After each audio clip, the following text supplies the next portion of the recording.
موسى حوقت هونك اسمها يورتو ورلورو دي ما اسكو الرساي وردتك الله كلا بخ مسلم يا قالان قباني لا بحسبي يا ما قعدون الله بخيه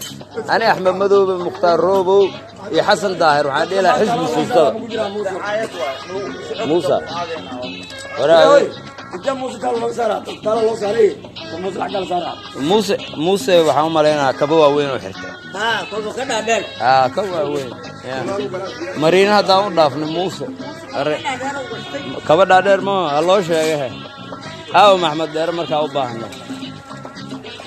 ilaahay u naxariisto umadaas oo dhan Soomaali qulubtooda Allah soo dhayo shalay kii uu ninkay xagga